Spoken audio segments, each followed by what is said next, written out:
Hello, everybody, and I was just told that this is the last plenary session of the day. So I want to really welcome you to that last session, and we'll try to make our best to make it the best one of the event. So thanks for being here. I would like to introduce my co-panelists. We have Kim Cousteau from EVP Portfolio Management from Aviva. And we have Uli Hohmann, Distinguished Architect and Corporate Vice President from Microsoft. Thank you to both of you for joining me here on the panel. My name is Peter Weckerser. I'm the Chief Digital Officer of Schneider Electric. Now, over the last 1.5 days, we have already heard a lot about AI. You have seen AI being introduced into our product portfolio. You have certainly had discussions on AI at many places in the, on the booths. And of course, AI was key in all the presentations that we have had before in this room. Now, what we would like to do now in the next 30 minutes is to explore a little bit what is the impact on AI on people and also on the productivity of people. So we'll go into the people side of AI quite a bit. And I would like to start my first question with you, Kim.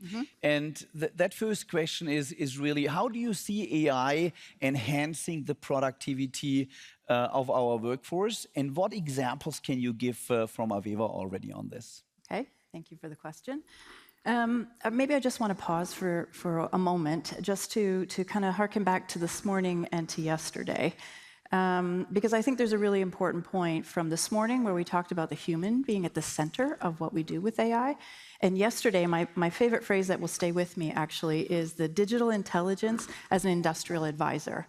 And I think if we keep that in the context of what we're trying to achieve in our markets, it'll be so helpful for the organization, for ourselves, but also for customers to be able to take advantage of that for real purpose.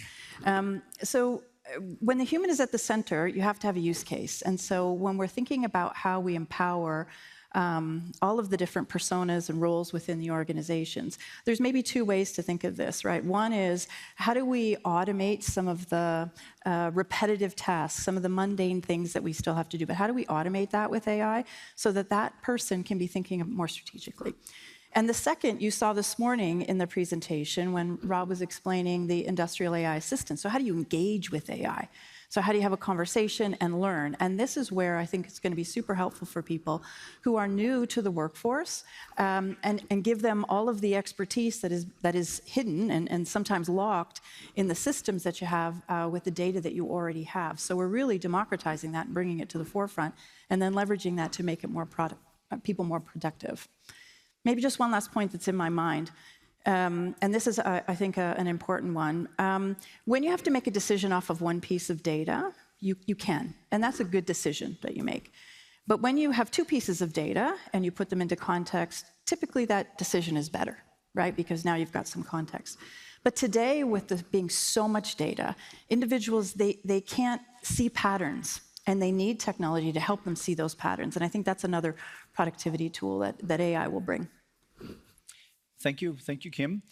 Now let's leave the Aviva and Schneider universe for a little bit. And Uli, Microsoft works probably across almost any industry.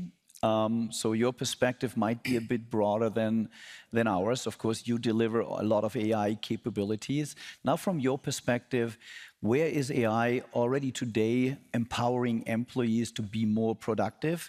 And again, also, same question to you. What examples can you share with the audience? Yeah, I mean, we at Microsoft look at it as a system that is unfolding in 3 phases. The first phase is what Kim describes, which is really what we call the assistant phase, where effectively AI helps you as a person that knows his or her job, but do it better, give advice, give constant guidance, and potentially also record what people do. Because one of the big problems we all face right now is that the demographic change is happening. And so a lot of know-how will disappear into the pension, into the beach, whatever they're going. And so part of this is also helping preserve knowledge. So this assistant phase is what we call the phase 1.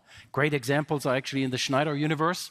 where, for example, the resource advisor is now actually AI-powered and AI-enabled to help people interact with a complex system that is sustainability and really answer or ask questions, provide responses that help effectively make decisions in terms of energy management and energy changing and so forth.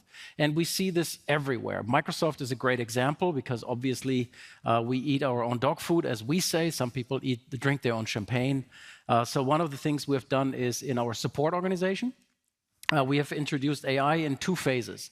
The first phase was helping our human agents get effectively guidance and advice on the individual cases. So effectively think of AI listening in the call with you. Somebody has an Xbox problem or a Windows problem, whatever it might be, and the AI pulling the right data together and at the right time providing the guidance to the human agent. And then also taking care of the follow-up, meaning writing a consistent email and making sure that the email is sent on time and those kind of things. That was already very good because it helped our agents become more proficient. But then we also moved the software agent into the front of the funnel because, again, I'm sure all of you have listened to silly music in waiting queues to get to support, to help, and nobody likes that. So we found that with an AI agent in the queue, people actually gravitated to the AI system simply because it's 24/7 available, no waiting queues, and you get 85% of the responses are automatic, so you don't have to worry and wait for people. And the nice thing, because you're also the CIO at Schneider, we saved $440 million last year. So that's a nice little number with respect to how we augmented and helped our humans, but at the same time also improved the customer satisfaction while at the same time saving money. So this is where I think the phase 1 is, and we'll talk about tomorrow where phase 2 and 3 are going, which I think are going to be even more exciting. Yeah. Thanks, Uli. Thanks, Kim. I think great examples that we already have today, right? And AI is moving at lightning speed. And while we see it expanding every day and opening up new use cases every day, we want to do something which is maybe a little bit challenging, which is trying to look into the future. So what do we expect AI to deliver to our industries, to us as employees in the very near future to come? So, and if we think of that future, Uli, I would like to come back to you. Can you share your vision, right? And try to be bold, right? Oh. Try to excite us with your vision. What is the future bringing in terms of AI and particularly human productivity, and also how AI and humans will cooperate and coexist in the future? Yeah, so that's where we believe phase 2 and phase 3 are going to go. So phase 2 is when you start to introduce agents, so agentic AI, into your workforce, and human beings and agents work together as a team. So there are 2 consequences out of this one. One is every employee will ultimately be a manager. Even if you're a young person, you're coming into the job because you will have AI agents that you have to guide and that you have to drive in terms of driving the right output. And that is something that I would say we are starting today. For example, if you're using Microsoft Teams, you see a transcriber agent. The transcriber agent not only transcribes, but if you ask it to also keep track of the action items and so forth, it will actually send you an email saying, Peter, you are due. You didn't deliver on what you promised in the meeting. When are you thinking you're going to be done? So these things are going to become pushy in the sense of asking you to deliver on commitments you made. And that's really what we call phase 2, humans and people working, agents working together. And where phase 3, which is where I think a lot of interest is going to be in the industrial space, is what I call moving from an operator to a supervisor paradigm, where we ultimately will give the AI agents semi-autonomous execution capability, where the AI agent will take a look at a process and saying, for example, let's look at rice. So we're putting rice into a production process, and we have to evaluate the rice for specific fungus that can affect rice and stuff like that. Today, you have a human operator kind of looking at the input, and then it's deciding how the machine needs to be calibrated. That's silly work at the end of the day, because you can take a photo, you might stick a probe into the rice and saying, okay, there's this moisture or whatever might be interesting. The photo gets analyzed by AI, and then the system will determine, based upon the output you're trying to generate, what needs the configuration, or what the configuration for the production line needs to be. And then the proposal will be presented to a supervisor that says, okay, this is what you see, this is what you will do, and the human will be able to override what the AI system proposed, and then the two things will happen. That there is obviously, again, the knowledge capture part, but the also is, did we actually, because of this human operator, waste cycles, waste money? Because what we now can do is the AI proposed path A. Human being overrode AI and proposed path B. We can now evaluate what happened, and did we waste yield or whatever the KPI might be. And then the system executes. So from my perspective, we will see that the hands-on calibrating machines and stuff like that will go away, and people will, quote unquote, just be the supervisor. I saw in this video this Abu Dhabi data center that you have, where the person stands in front of a very amazing NOC. That's obviously kabuki, because no human being can look at all of that data. So you have AI effectively looking for the pattern, looking for the issues, and then presenting not just data, but in this case, solutions to the person to say, here's what I found, here's what I believe the issue is, here's what the resolution is going to be. And this picture is becoming very clear across pretty much all landscapes with respect to how we see the future unfold. Again, people still driving creativity, risk management, decision-making, all of these things that AI isn't very good at. But AI is very good at looking at data, looking at patterns, and now instead of just giving you data, it will give you solutions and proposals of how to move forward. And if you let it, it will automatically go forward. That's obviously a little bit further out, because we want the human to be in the loop. But for certain things, you might say, if the risk is low, it's not worth my cycles, so I will just let the AI do what it proposes to do. Obviously, with the right governance, meaning you can forensically log what the AI system A proposed, planned, and then obviously what it did. So that you can look at, think of process mining done on a continuous basis, where the AI agent force or system will ultimately be evaluated, and we go back to say, okay, either the input data was wrong, or the knowledge was wrong that we shared, or the agent just planned it wrong. So how do we improve? And that's something that we can do with AI, which is something that's harder to do with people. People can be very, very persistent in their way of working, whereas with AI, we can be more flexible. So it's going to be an interesting set of years forward, because obviously this is not happening overnight, but I do believe it's happening very fast. It's fascinating what you're describing. Can I ask one question on top of this?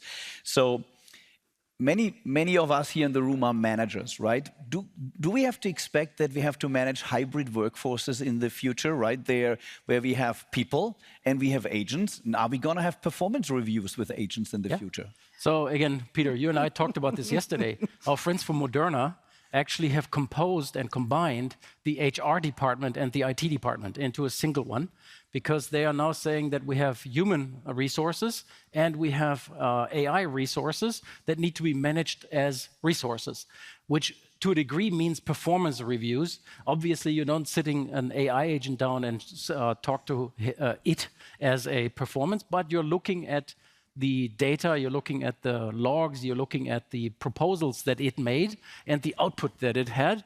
And then obviously you can fire it by reprogramming it. And that's something that is obviously going to happen. Okay, so that means in the future is not firing, but reprogramming. So I want everybody to remember that, right? I'm sure you have seen some of the sci-fi movies where you got reprogrammed. All right. If Elon is right, we all will be reprogrammable. At one point of time. Okay, let's see. That's the scary part of the future, right? So, Kim, I would like to come back to you and zoom in a bit again on the more industrial side, right? Yeah. We all believe AI will be everywhere, also on the industrial side, deeply integrated in industrial production processes.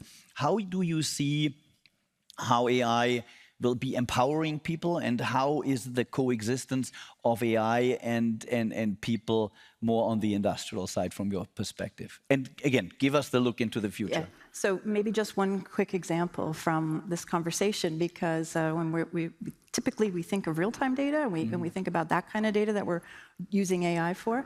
And we've got a great example that we've seen with an engineering customer, where when you have to lay pipes in a pre-feed or in a design for engineering, it's very meticulous, right? And it's very time-consuming. And if you can leverage AI, that kind of data, it can find the optimal route for that pipe, and it can suggest several routes, and then the human can pick beyond that. So I think when you expand out beyond just time series or real-time data, you can think of all kinds of use cases where I think, to your point, I think, Uli, I think that what you've described is going to be what the workforce is going to expect from us as software providers. They're going to come into the workforce, and they're going to have seen all of this capability in the tools that they've used to get through school, right? So they're going to want to be able to use what you just described. And so I think that the expectation for the experience is going to be a pressure on software companies to actually make sure that we can address that. I also think that a little bit to your first point, I think, Uli, people want it personalized. Because the way I work is different from the way you work, and maybe the KPIs that I have are different from yours, and maybe the way that I want to see information is different. So I think that the AI also in the future will be very personalized, and it'll understand me, and it'll understand what I need to do, and we'll come to a point, we've talked to several customers about this, you'll come to a point where you'll just get close to a line, you'll get close to an HMI screen, but that HMI screen won't be there anymore. What's going to be created for you is what you need to see as your persona and the situation that's going on that line at that moment. And I feel like what we can take from that is it will be democratized to the point where you won't even know you're using AI anymore. It'll just be in the background, and the experience will be so rich and compelling that you'll just be using the tools, right? Okay, so the vision is it's completely immersive, right? It will be all around us. It will be everywhere in industrial processes, but obviously also in other experiences that we have in our professional or in our personal lives. Now, this is an exciting outlook into the future, right? And of course, we do not exactly know what the future will bring, but I think it's very important to have a little bit of that polar star. Where are we going? Where could we end up with this new technology and all the disruption that it brings? Now, if we go back to the here and now, what are really the next steps that we need to take together, right? Between users of AI, providers of AI technology. And I think that the very interesting question that I would like to ask to both of you, if we want to go from where we are today to what you have described as the future scenario, what are the challenges? What are the next steps that we need to take? And what challenges do we need to overcome? Are they more on the technical side? Are they more on the business process side? And again, of course, the question, what does that mean for people? And how much do we all need to evolve to take the maximum benefit from AI? Yeah. Kim, do you want to go first? All right. So maybe 2 points that you made there, right? So for all of us, we all have to try it, right? In our own use cases, in our own lives, and try to get the feel for it. And then when it comes to how we manage it, more commercially, I think one of the biggest challenges we're going to have as an industry is going to be the quality of the data.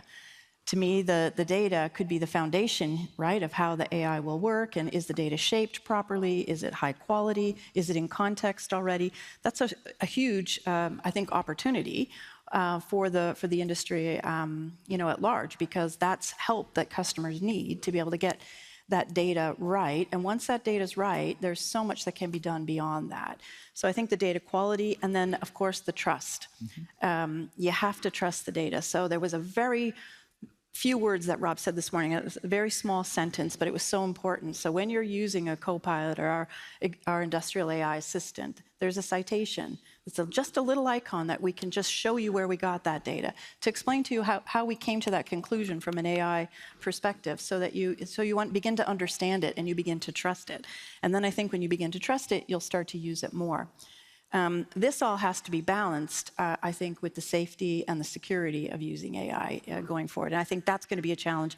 I think we saw yesterday that there were 1,000+ regulations that have come into play in the last 5 years, and there'll be more to keep us safe and secure. So I think those data quality and the safety and security are going to be two things that are going to be challenging. Yep, I couldn't agree more that we need to think about that. And certainly Schneider, Microsoft, and other players need to help the companies to get there. Good news is that there's lots of technology initiatives and capabilities out there to help. But let me step back and talk a little bit about the broader picture, because when you say, okay, we are going into an agentic workforce, that's awesome. But Schneider will deliver agents, Microsoft will deliver agent, Google will, AWS will, SAP will, who knows. And now you poor people out there are getting 100 agents from 10 different companies, and now you need to figure out how to manage those. How do you go and secure them? How do you do that security and safety that Kim correctly points out? And so what are the open standards that we need to agree and find and define? So for example, good news is Anthropic put out a protocol called MCP. We won't go over what it is, but at the end of the day, at least of how we take enterprise resources, make them securely accessible to AI agents. That's something that we have now as an industry tackled and solved. Great. But for example, we talked about safety and execution of agents. How do you make that secure? The model is unfortunately a bit different than normal software because agents are dynamic, they reason. So every time you call an agent, you will get a different result, potentially, simply because they're intelligent and they're making decisions. Similar to human beings. So if I ask Peter a question today and ask Peter a question in 3 weeks, because his knowledge has changed, he might give me a slightly different response. Yeah. And so that's the same with agents. And so part of what we need to do is, well, how do we observe what the agent is either planning or is executing? And how do we put governors onto each of the observation points we care about? So Microsoft has just released an open telemetry-based specification of how you can drive consistent and standardized agent observability. And then you can put governors on top of it that look at these observable points. And we obviously put this into the open telemetry community, which is an open standard.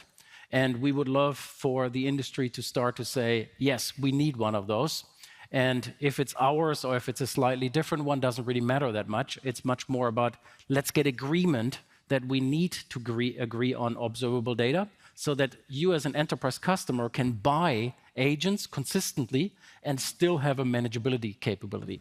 Or think about identity. Another huge point where, because these systems, either on behalf of yourself as a human or potentially autonomously, will access enterprise resources. So you need to know forensically that this system has accessed, or the AI agent has accessed this resource, used these data sets and so forth. And you need to make sure that it only is allowed to access what it's allowed to. And so now there's a proposal out there for agent identity. And why do we need agent identity? Because humans are different than agents, and we don't want agents to have the same flexibility in terms of authentication capabilities that we have for human beings. And again, that's an open proposal based on existing standards, but constrained to agents. But again, we need to make sure that the community, which is all of us, starts to adopt that kind of open capability instead of going into proprietary niche solutions, which we're also seeing a lot of, because we need that industry consensus. And that, for me, is the biggest challenge from an industry perspective, which ultimately reflects on challenges for you as customers. And then, obviously, we need to help on the data side, on the security side, in terms of how to deploy it. But we need to go and drive this industry standard. And last but not least, this is a plea that I've had for a number of years now, since we've talked and worked on AI, is I really love if companies have a charter on their website, Schneider, I'm sure, has one, of what are we doing with AI? Not necessarily what we are not doing with AI, that list might be too long, but it might be really useful to say, what are we standing for when we use AI? Some of you might remember the Terminator and Skynet. Again, some people smile. I'm actually worried that this is becoming far too real. And therefore, I would love all of us to think about how do we use AI responsibly and declare publicly what we are going to do. That has two effects. A, your customers understand what you stand for, but also your employees know what use cases are actually in line with your perspective on AI. At Microsoft, for example, just to give you one example, we were asked by a tobacco company to help with targeted advertising for 15-year-olds. And from a sales perspective, this was an awesome opportunity. Lots of money to be had. And if we didn't have AI guidance, the sales team might have said, deployment person, don't talk about this, just execute. But we do have a charter, and we did offer this employee to go back and say to an authority that's not in his or her reporting line that they could effectively challenge this. And we made a decision as a company that we don't support that. Interesting. And I think that's something that I would love to see every company do that starts to or has already built AI so that A, your customers know what you stand for, and B, your employees know where you stand for and can question specific scenarios. Excellent. And you have given me an action item now, because I actually do not know if we have our responsible AI policy and regulation on our website. I need to check, but I'll take that as an action item. And maybe for all of you to check if you have that on your websites. At Schneider, we definitely have even an organization of people who are responsible to govern us with the respect on how we use AI, right? And I recommend, this is a responsibility that all companies have, right? And I'll take that action item to check if we have this on our website already. Here, I'm not totally sure. Now, it's probably time to summarize and wrap up already. What we have heard in terms of the challenges, right? Uli was speaking about how do we orchestrate hundreds of agents that we will all have in the future, agents that come from different vendors. And of course, we need to put an orchestration and a governance around that these agents can interact, collaborate, and reach common goals together, right? So clearly some technical challenges to overcome. Kim, you talked about the data quality, right? That clearly is a big challenge that we are working on in Schneider, and I'm sure many of you have this challenge about data quality as well. We talked about trust at the end, and certainly about safety and security. What I would like to personally add in terms of a challenge is, this is not only a technical innovation, but it's a transformation of business processes. And also, we all individually need to continue to learn and evolve on how do we personally use AI for the best benefit and the best outcomes for us personally, but as well as for our companies, right? I'm personally very excited about this future. My view is that AI will impact all of our personal lives significantly, probably a bit like the internet impacted, that started 30 years ago and has impacted everything, how we live our personal lives, how we consume entertainment, how we shop, how we find our way to places. And I think AI will have the same disruptive impact, but not only on our personal lives, but I'm also deeply convinced that AI will significantly change how we work. And I think, and I want to thank you, Kim and Uli, for your inputs. We clearly could see that it will most likely, and already we see starting points, significantly transform business processes in companies. We might have a hybrid workforce of AI agent and people. But we also learned there are still challenges that we need to overcome.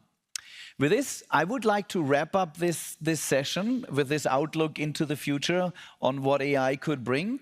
I'm sure we all will be working on this. We will be witnessing this evolution over the months and years to come. And I want to thank you all to joining the last plenary session here today, and wish you a fantastic end of the event and safe travels home. Thank you, everybody. Thank you.